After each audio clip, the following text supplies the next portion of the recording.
On December 19th, 2022, I read David Maggs's Art and the Ouija Board blog as part of his Metcalf Foundation Fellow on Arts and Society gig.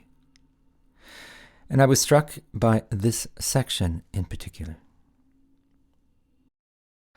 Like a Ouija board or a dowsing wand, art is the capacity to pay attention to the world in unusual ways, a capacity to attend to the world in terms of the aesthetic, to make sense of life through lines, shapes, patterns, forms, colors, textures, rhythms, harmonies, imagery, and more.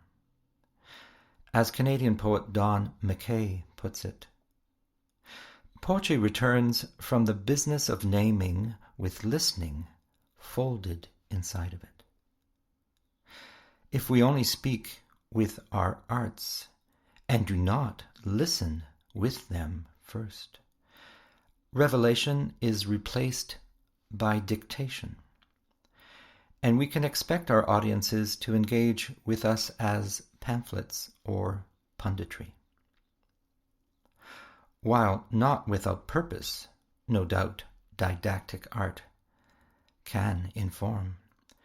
Information engages at the level of knowledge, whereas transformation requires engagement at the level of being.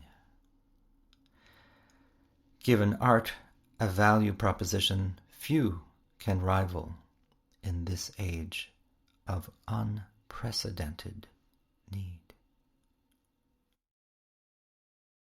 I really like this quote, and I want to thank you, David, for your work on art and transformation. And it reminded me of a piece I recorded in Newfoundland on July 2nd, 1992, when I was a radio artist in residence at the Sound Symposium number 6. It's called A Sound Walk in the Rain of St. John's, Newfoundland.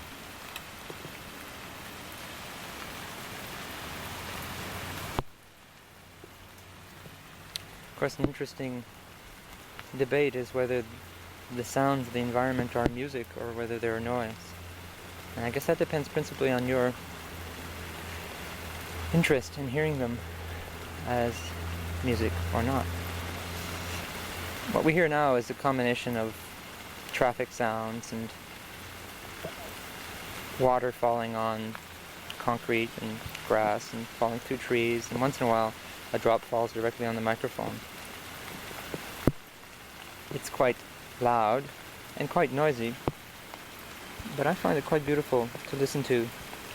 And as I listen more and more, I hear little differences in how the rain sounds as it falls on different kinds of materials, how the traffic changes, how this space, Memorial University, is in fact an acoustic space with a lot of activity, a lot of different kinds of sound activity. And so we'll try to hear it. The rain, of course, is a problem because it really is dominant, and it's a powerful natural phenomenon that we basically can't avoid. So we're probably better off listening to it and enjoying it.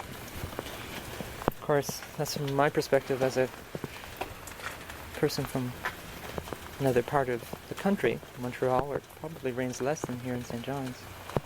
But I'm particularly interested in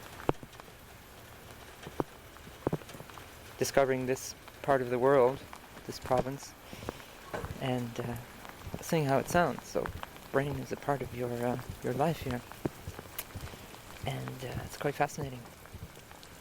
It's wet though, and it's a little grey.